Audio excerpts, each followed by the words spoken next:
I feel a lot more grounded in my worth, and who I am.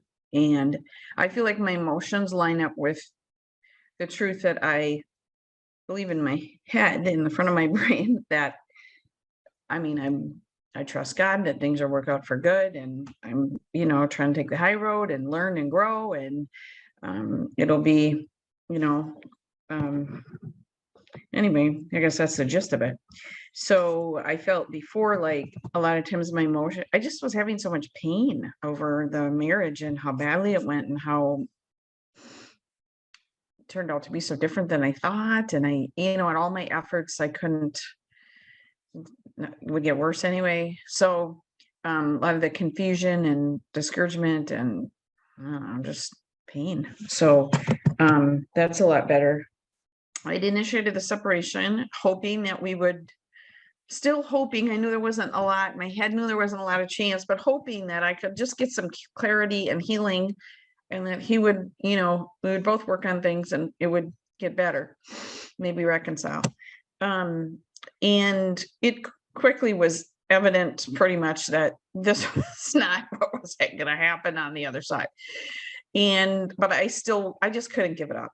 I just could not. And it just went for months. And so it was very painful because I kept trying different things and it wasn't working. And he kept saying he wanted to reconcile and telling everyone he wanted to reconcile, but the way he treated me was totally not. I was letting that affect me, kind of letting myself get kind of confused by what he was saying versus what he was doing. And I don't know why, Kevin, but it was really hard for me to just let go and go, this is the way it is. I got to move forward. And so I just was so sad about it. I mean, my birthday was November 6th, and I talked to you about the 27th of November, I think. So 3 weeks before I talked to you, it was my birthday. And I remember I was a bit like 3 a.m. I really cried like all day till about 5 p.m. And I did stuff. I saw people. I had a bunch of girlfriends over for a party that night. That helped. But it was hard.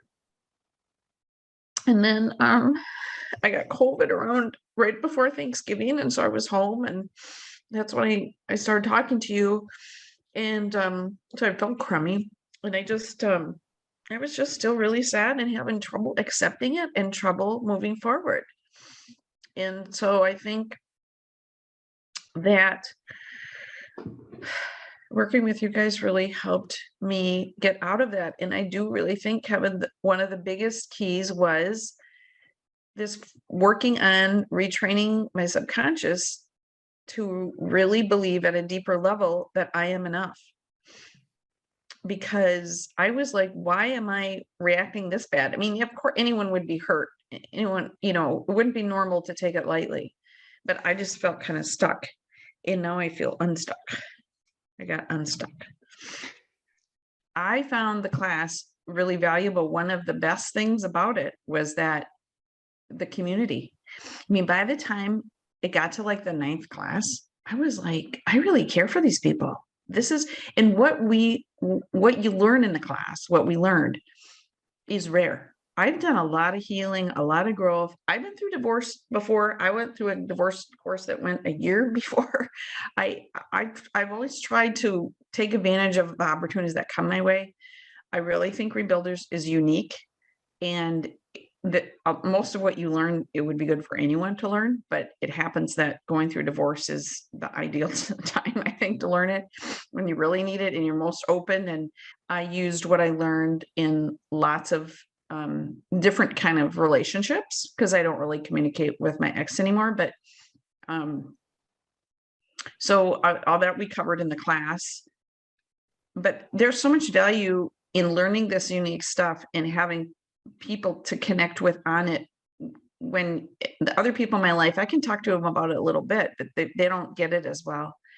And so in our last session, we all agreed, like, we're going to still connect together once a month. I used to date a woman who was a grief counselor. She had this great phrase, which is, if you take the time it takes less time.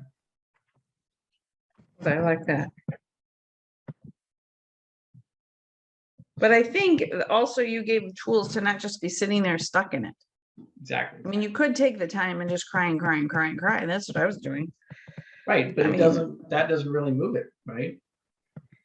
no, divorce is a doorway, can be a doorway to a wonderful future. It can really be a good positive thing, even though it's painful. It, shouldn't be taken lightly, but it's what got us to this to this place. That's really, to me, the bad, the evil, the heartbreaking.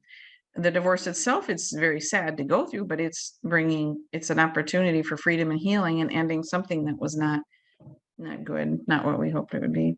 So highly recommend Rebuilders. I a friend said that his counselor said, well, normal kind of divorce care type classes are more entry level. And I mean, you can have really good classes, but Rebuilders is more graduate school. And I think that's kind of true. Rebuilders is such a great opportunity to connect people with people going through what you're going through, but it's facilitated at a high level where you're really, it's at the same time meeting where you're at, but bringing you up to greater emotional maturity of just handling those emotions that are so strong in a really good way, and helping you move forward. If you want to heal from your divorce and move forward and start to accept things and let go, and if you want to do that quicker and have less pain, I think Rebuilders can be a key part of helping you do that. That's what it did for me.